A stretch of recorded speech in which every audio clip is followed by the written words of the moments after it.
आज हम बात करेंगे हार्ट फेलियर के संबंधित कुछ इंपॉर्टेंट अवधारणाएं, मिसकंसेप्शंस, मिथ्स या भ्रांतियों के बारे में। ये एक्चुअल में इसके बारे में सच्चाई क्या है वो भी बात करेंगे। हार्ट फेलियर के संबंध में बहुत सारे लोगों के मन में बहुत सारी अवधारणाएं हैं, लोगों को इसके बारे में कॉन्सेप्ट ही नहीं पता होता, बहुत सारे डाउट्स लोगों के दिमाग में रहते हैं। आज उनको क्लियर करने का प्रयास करेंगे।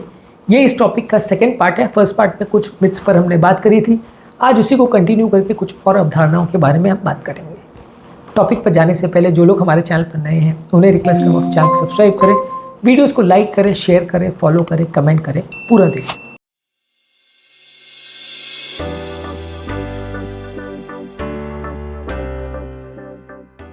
पहला इंपॉर्टेंट मिसकंसेप्शन ये कि कुछ लोग को लगता है कि हार्ट फेलियर में हमेशा सिम्टम्स होने ही चाहिए और ये नोटिसेबल सिम्टम्स हो ऐसा ज़रूरी है, क्योंकि लोगों को लगता है हार्ट फेल हो गया, इतनी बड़ी चीज़ होगी तो इसमें सिम्टम्स नहीं होंगे या तकलीफ नहीं होगी, ऐसा कैसे हो सकता है।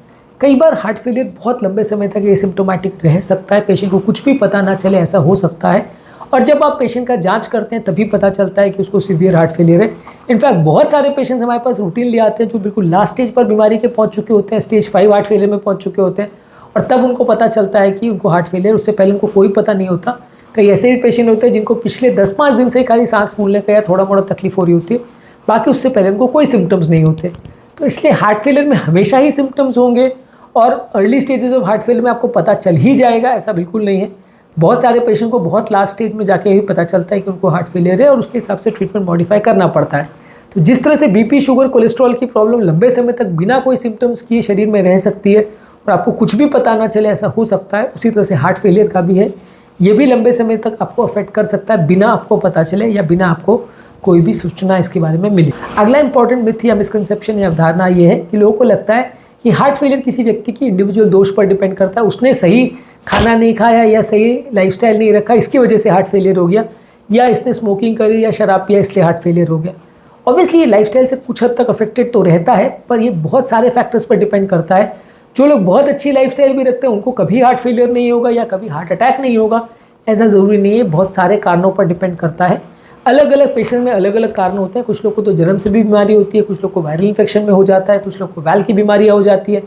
तो लाइफस्टाइल ही इसमें एकमात्र फैक्टर है, ऐसा नहीं है। ये एक फैक्टर ज़रूर है कि इंपॉर्टेंट फैक्टर है जो कि कुछ हद तक आपके हार्ट फेलियर के चांसेस को ज़रूर अफेक्ट करता है, पर यही एकमात्र फैक्टर है। और हर आदमी जो ख़राब लाइफस्टाइल वाला जीता है उसको हार्ट फेलियर हो जाएगा, और हर आदमी जो अच्छी लाइफस्टाइल रखता है उसको कभी हार्ट फेलियर नहीं होगा।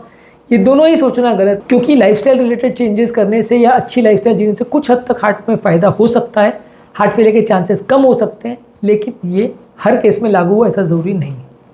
अगला इंपॉर्टेंट अवधारणा ये है कि कुछ लोग हार्ट फेलियर और हार्ट अटैक को सेम मान के चलते हैं। ये हम ऑलरेडी डिस्कस कर चुके हैं, ये बड़ा मिसकंसेप्शन है। लोगों को हार्ट अटैक और हार्ट फेलियर में फ़र्क समझना पड़ेगा। हार्ट अटैक का मतलब है कि हृदय की कोई नली अगर 100% बंद हो जाए तो उसे हार्ट अटैक कहते हैं, और हार्ट फेलियर का मतलब है कि हार्ट की पंपिंग क्षमता या कैपेसिटी अगर कम हो जाए तो उसे हार्ट फेलियर बोलते हैं। हार्ट अटैक हार्ट फेलियर का एक कारण हो सकता है, कभी कभी हार्ट फेलियर में भी हार्ट अटैक हो सकता है। ये दोनों एक तरह से रिलेटेड है लेकिन सेम चीज़ें ऐसा नहीं है। दोनों के कारण सिमिलर हो सकते हैं, दोनों के रिस्क फैक्टर सिमिलर हो सकते हैं, पर दोनों अलग अलग चीज़ें, अलग अलग हार्ट की बीमारियां हैं और हर पेशेंट में दोनों ही साथ में हो ऐसा ज़रूरी नहीं है। इसलिए ये दोनों को अलग तरीके से देखना चाहिए और अलग तरह से ट्रीटमेंट करना चाहिए। हाँ, अगर रिस्क फैक्टर्स हैं और दोनों के कारण सेम है तो आप सेम तरह से सेम दवाइयों से ट्रीटमेंट कर सकते हो, लेकिन ये दोनों प्रॉब्लम्स अपने आप में अलग हैं। इसके अलावा कुछ लोग को ऐसा लगता है कि हार्ट फेलियर को कभी रोका नहीं जा सकता, ये जब आना होता है तब आ जाता है, इसमें हम कुछ नहीं कर सकते। हार्ट फेलियर बहुत सारे कारणों पर डिपेंड करता है, बहुत सारी तरह की बीमारियों पर डिपेंड करता है, बहुत सारे जीवन रिलेटेड या लाइफस्टाइल रिलेटेड चेंजेस पर डिपेंड करता है, जैसे कि बीपी, शुगर, कोलेस्ट्रॉल का, किडनी का प्रॉब्लम का कंट्रोल से बहुत सारे हार्ट फेलियर के चांसेस को कम कर सकते हैं। हार्ट अटैक के चांसेस को कम करके आप हार्ट फेलियर को कम कर सकते हैं। इसके अलावा हेल्दी बॉडी वेट मेंटेन करके, रेगुलर एक्सरसाइज करके, अच्छा खाना वगैरह खा के आप अपने रिस्क फैक्टर्स को कम कर सकते हैं, इससे भी हार्ट फेलियर का चांस कम हो सकता है।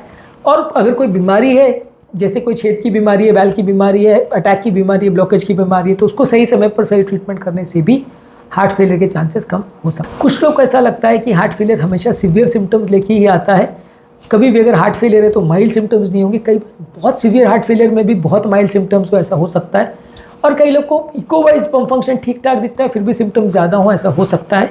ये वैसे ही कि किसी को अगर सुई चुभ जाए तो किसी को बहुत दर्द होता है, किसी को बहुत कम दर्द होता है। हर आदमी का अपना थ्रेशोल्ड होता है सिम्टम्स का। सिम्टम्स हमेशा आपकी बीमारी की सीवियरिटी के साथ कोरिलेट करें ऐसा ज़रूरी नहीं है। काफ़ी केस में कोरिलेशन होता ज़रूर है, पर हर केस में वो ऐसा ज़रूरी नहीं है। तो इसलिए आपकी सिम्टम्स कितने हैं वो केस टू केस वेरी करेगा, पर एक्चुअल में कितना सीवियर हार्ट फेलियर है वो आपके इको पर या आपके ईसीजी पर या आपकी फाइंडिंग्स देख के ही डिसाइड होगा। उसमें सिम्टम्स हमेशा रोल प्ले करे ऐसा ज़रूरी नहीं है। किसी पेशेंट को हम बोल देते हैं कि पंप फंक्शन 20% है, बहुत सीवियर हार्ट फेलियर, और पेशेंट बोलता है मेरे को तो तकलीफ कुछ भी नहीं है, ज़रा सा ही सांस फूलती है और कुछ नहीं होता। तो ऐसा ज़रूरी नहीं है कि सीवियरिटी ऑफ हार्ट फेलियर हमेशा सिम्टम्स के साथ कोरिलेट करे। बहुत सारे केस में बहुत ज़्यादा डिफरेंस हो सकता है। जैसे ज़रूरी नहीं है कि मैसिव हार्ट अटैक में हमेशा पेन हो, या ज़रूरी नहीं है कि किसी व्यक्ति को अगर सीवियर सर दर्द हो रहा है तो उसको हमेशा ब्रेन ट्यूमर ही निकले। तो हर चीज़ों में सीवियरिटी सिम्टम्स के कोरिलेट नहीं करते बीमारी के साथ। बीमारी अलग अलग लोगों में अलग अलग सिम्टम्स प्रोड्यूस करती है। हाँ, ये एक तरीका है जानने का कि किस व्यक्ति को कितना सीवियर हार्ट फेलियर है, पर हर केस में रिलायबल हो ऐसा ज़रूरी नहीं है। लास्ट इंपॉर्टेंट मिथ या मिसकंसेप्शन ये है कि कुछ लोगों को लगता है कि हार्ट फेलियर या तो ये लगता है कि बिल्कुल सीरियस नहीं है, और कुछ लोगों को लगता है कि बहुत सीरियस है। ये दोनों ही अपने आप में गलत है। हार्ट फेलियर कितना सीवियर है उस पर डिपेंड करेगा कि आपको कितने सिम्टम्स होंगे और कितना प्रॉब्लम और कितना रिस्क होगा। यदि माइल्ड हार्ट फेलियर है तो अपने आप में सीवियर नहीं है, उसमें प्रॉब्लम नहीं है और रिस्क उतना ज़्यादा नहीं है। और यदि अगर सीवियर हार्ट फेलियर है तो डेफिनेटली आपको रिस्क होगा और उसमें चिंताजनक इशू हो सकता है, जान का खतरा हो सकता है। तो आपको कितना सीवियर हार्ट फेलियर है और कितना आपके रिस्क फैक्टर्स है उस पर से डिसाइड होगा कि आपको कितनी प्रॉब्लम आने का चांस है, और ये सीरियस है या नहीं वो बीमारी की सीवियरिटी पर डिपेंड करेगा। तो ये भी सोचना गलत है कि बिल्कुल सीरियस नहीं है, और ये भी सोचना गलत है कि पूरी तरह सीरियस है। आपको क्या प्रॉब्लम है और कितनी सीवियर प्रॉब्लम है उस पर डिपेंड करेगा कि आपको लॉन्ग टर्म कितनी प्रॉब्लम्स आने का अंदेशा है और क्या ट्रीटमेंट आपको लगेगा। उम्मीद करूंगा कि आज के टॉपिक में कुछ नई बातें जानने को मिली होगी। टॉपिक एंड करने से पहले जो लोग हमारे चैनल पर नए हैं उन्हें रिक्वेस्ट करूँगा कि चैनल को सब्सक्राइब करें, वीडियोज़ को लाइक करें, शेयर करें, फॉलो करें, कमेंट करें और पूरा देखें।